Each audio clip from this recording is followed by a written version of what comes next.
Madam, sir, the ship lies at anchor off New Eden. A tender stands at your disposal.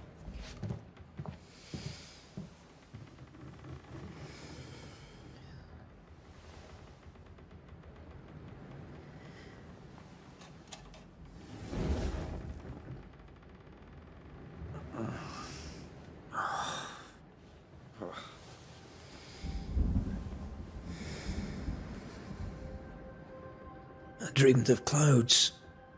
Great long fluffy bastards. Low over the sea.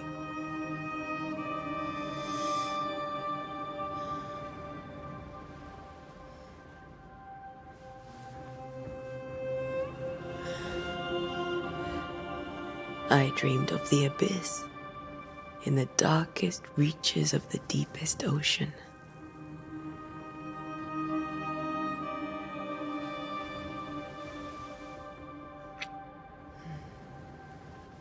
A good day to you, my love. And a good day to you too. Are we in New England?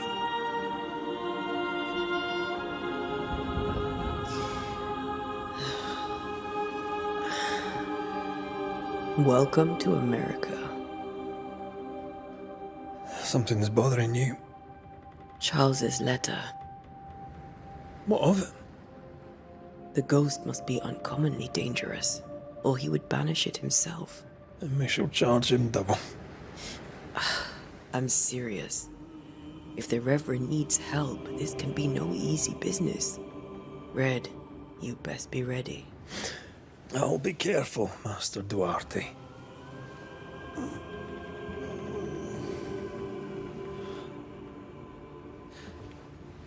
Your apprentice stands ready to serve. Come on, Atea, we need to go. I need to be. Rory McWraith, gallant to the last. Life to the living, death to the dead. Consider our lovers, Antea and Red, the greatest banishers I ever knew. Life to the living, we say, and death to the dead. It is not so simple. Since the dawn of humanity, the dead have lingered. Dead as alive, we are complex and emotional beings. Many and tangled are the ties that bind. Since the beginning of memory, banishers have fought to sever those ties. Death is but a trifle. It comes to us all. To haunt or be haunted. There lies the true horror. I, Charles Davenport, should know it. The haunting of New Eden scared me to death.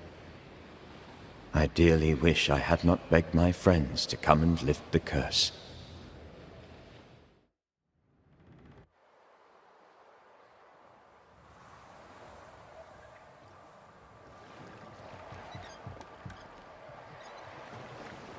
If this is June, I'd hate to see January. I'd want to freeze my backside off in the summertime. I'd have stayed in Scotland. London wasn't much better. Look at it. It's cold as a bishop's arse. And twice as white. I don't mind saying it, I'm very disappointed. Charles wasn't lying. New Eden is cold as death. You may well be disappointed.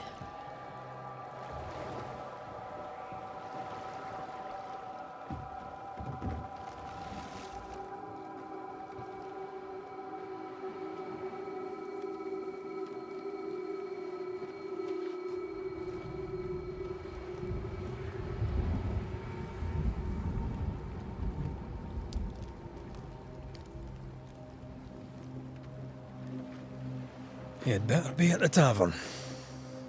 With a hot grog. Or two.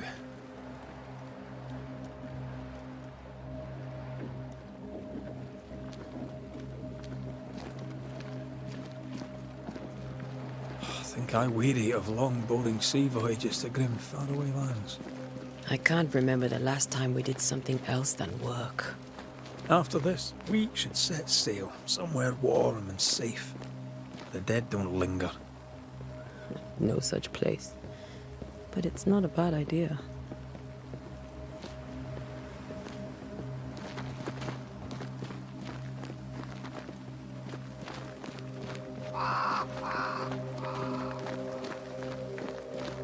Have I mentioned how grim this place is? I heard you the first time, but I don't disagree.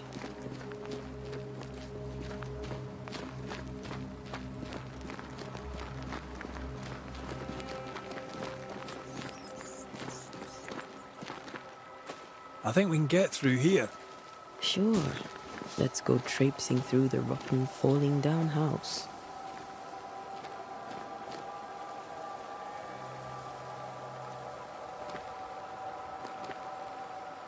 Looks steady enough.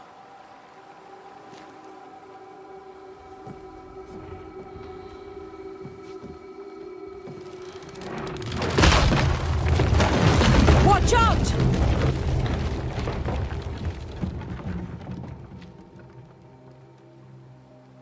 Ugh. Is it just me, or are we not welcome here? Keep going. I'll find a way to meet up with you. Over-eager apprentices. Everything all right down there? Just a sneaky wanderer. You? Same, but I managed. Are these spectres watching the road? Maybe. But are they keeping people outside town? Or are they keeping them in?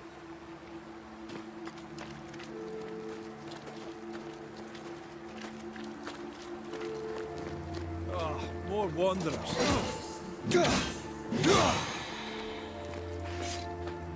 Behind you!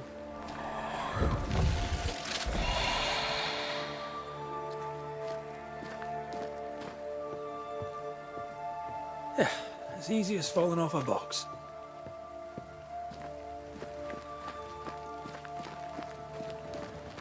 Can't tell how long these people are dead. The original settlers, perhaps. Whoever, this doesn't bode well.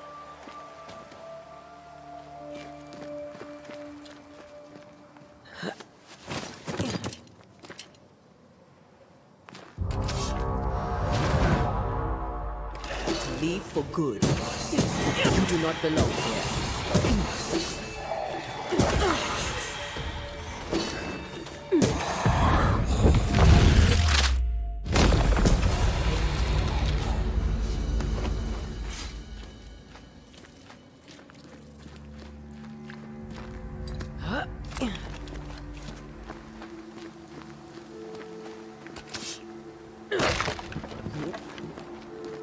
That augurs badly for the case. Situation's worse than you thought. Let's wait to hear what Charles has to say.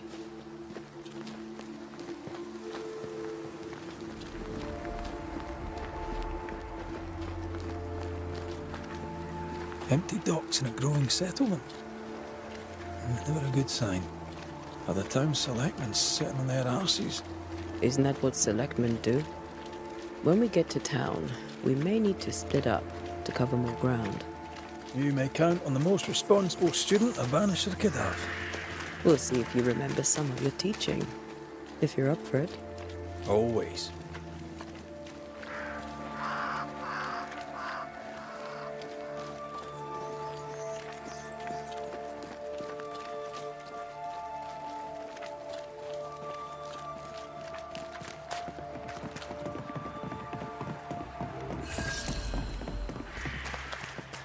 A welcoming committee.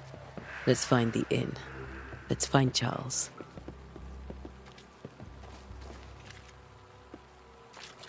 It'll be good to see Charles and Esther again. Would you a lecture on the sanctity of marriage?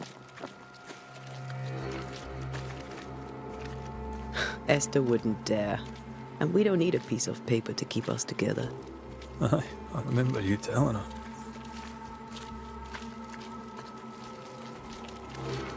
Good day, sir. You'll be Haskell's Banishers, I take it. Antea Duarte. This is Red McWraith. Hugh Batchelor. The governor had me prepare the schoolhouse for your comfort. It has fallen out of use. Will that be all? We're expected at the tavern. Where might we find it? The King's Arm. You can't miss it, for the lamps are lit. The school is now a bunkhouse, and the meeting house cold and dark. But the tavern shines yet. Well then, let us be thankful for small mercies. Where are the children? Several died of fever. We could see disaster coming. We thought we'd have to bury them all. We sent the children to safety. We sent them away. That can't have been easy. It can't be easy now. No. No, it is not. Farewell, Mr. Bachelor, and you may wish us luck. Good luck, then, to the both of you.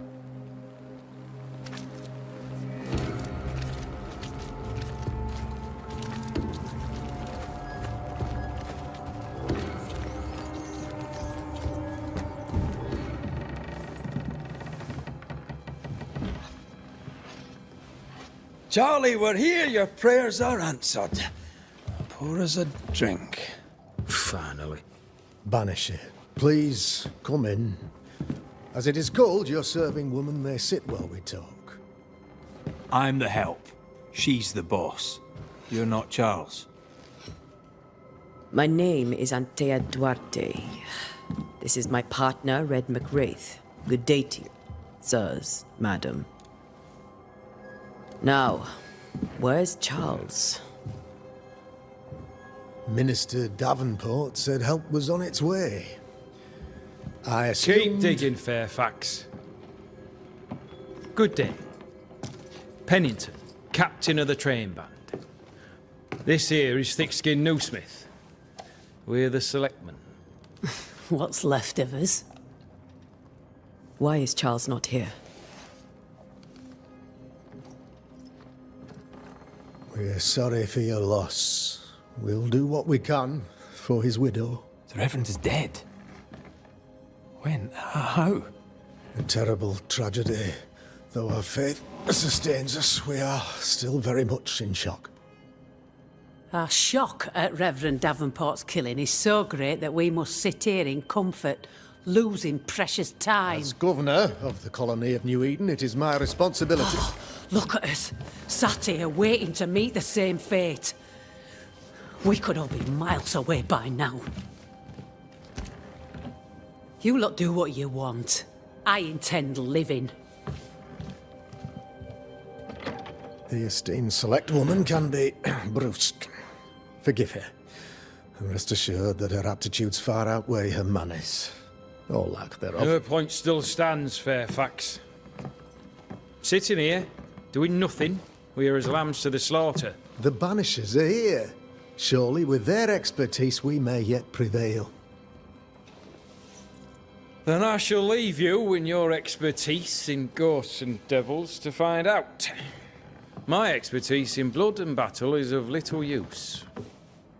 Mistress Duarte, if I can be of service, yous may visit me at home. On the other side of the street, as it were. Well, Governor, shall you leave or shall you stay?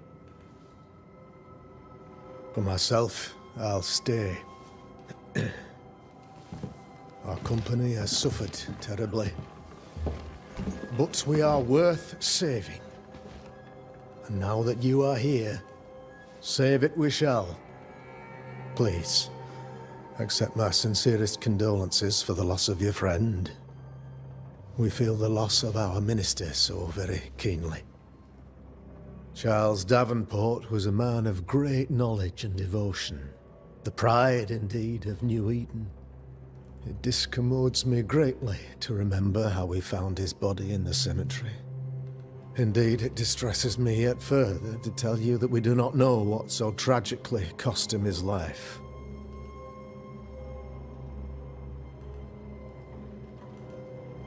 What do you think happened? I could guess, to little use. It is evident, however, that Charles's unexpected death is linked to his investigation of the curse. In the minister's absence, I try, in all humility, to protect us all, body and soul, from our ongoing peril. You see, in my youth, I too was something of a demonologist. Rather a good one, if I say so myself. We're not demonologists, and neither was Charles. Is his widow Esther taking visitors? The widow Davenport is at home, and does not much venture out. Her house overlooks the dock. I offered Charles a home with a view across a pretty meadow, but he refused. He preferred the village life. Speak to her, if she'll see you. But she knows no more than we do about how her husband died.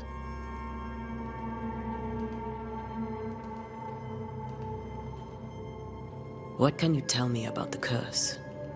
I can tell you that it has been our misery for many long months now.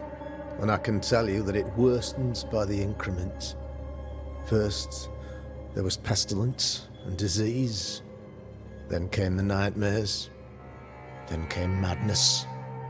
In the end came death. And death remains. But in all honesty, I think the weather is the worst part. This never-ending winter hangs heavy on us all. Worse yet, it traps us here.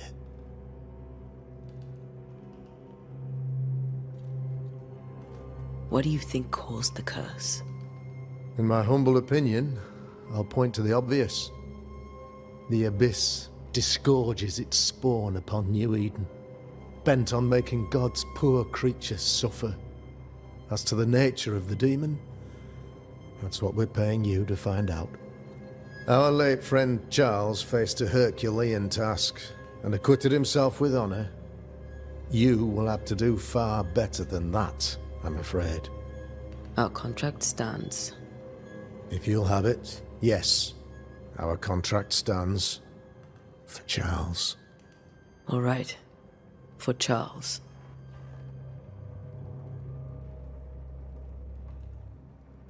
Why is town so empty? Of those who did not die, we are the few who stayed. Though our motivations may differ, all who remain have shown extraordinary faith and courage in the face of our adversity. Those who left, where did they go? Boston, outlying settlements. Anywhere, everywhere. Although, as you may have heard, the weather has likely closed the roads. Some believe the path through the dark woods offers salvation. I do not. I believe we must stand our ground. Will they return when the curse is lifted? I fervently hope so. They have homes here. But we sent the children away some time ago, and many could not live with their absence. If we do not resolve this situation quickly, the community of New Eden shall be broken, perhaps forever.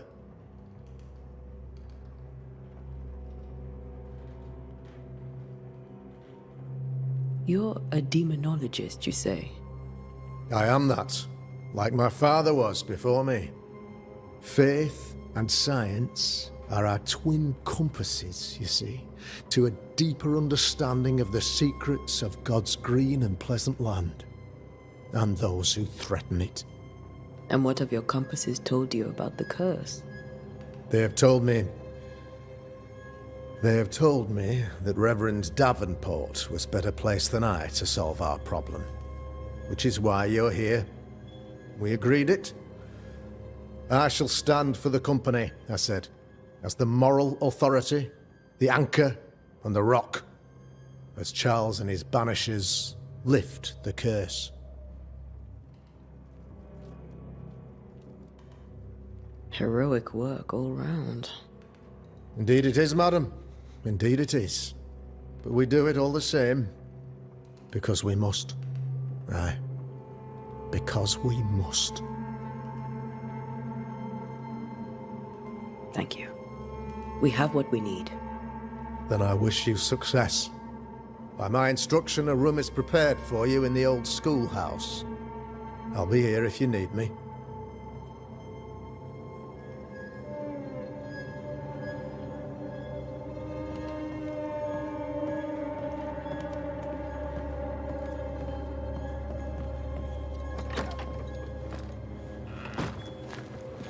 Damn it, Charles. Those accursed sea storms. If only we'd been here earlier. No. But as Charles would say, another day, another soul to save. These people are idiots if they believe prayer will save them.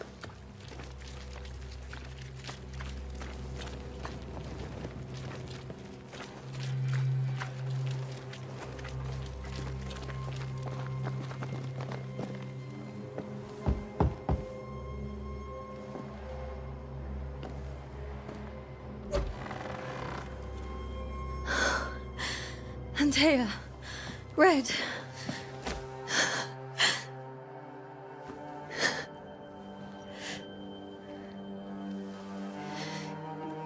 Come in.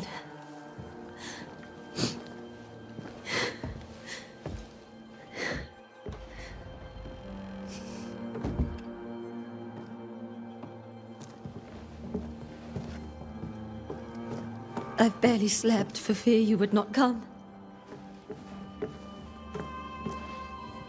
I'm at a loss. Would God even allow me to drag you into these dark times?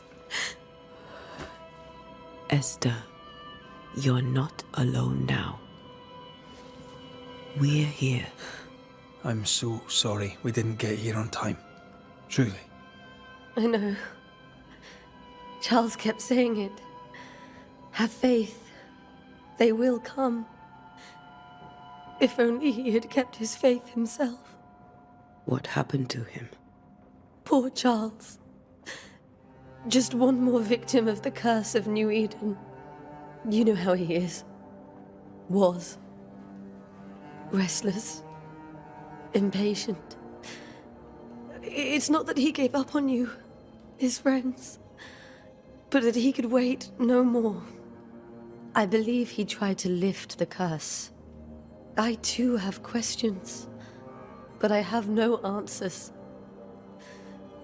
Nor do I now have a husband.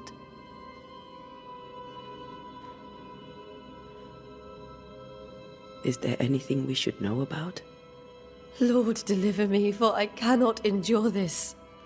I cannot endure it, and Charles does not deserve it. Anything at all, Esther. Please. I have felt Charles present about the house. His ghost lingers. He needs help. If he's here, I promise I will know no rest until he has his. You can count on us. We'll start with the house. Charles's papers are gathered in his office. Take what you need. Thank you, Esther.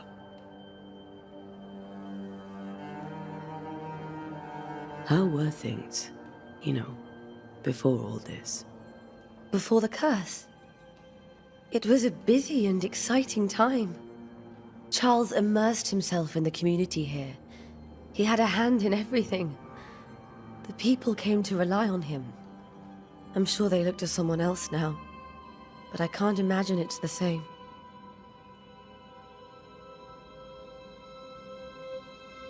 What can you tell me about the esteemed Governor Haskell?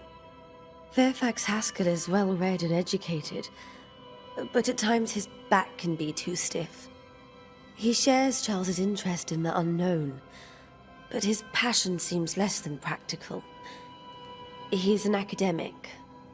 Still, good to know our patron has some understanding of our work.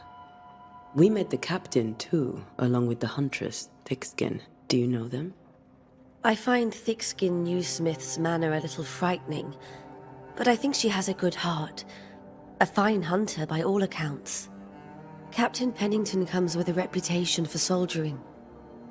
He comports himself with a wry dignity, but I suspect that beneath it all, he's just sad.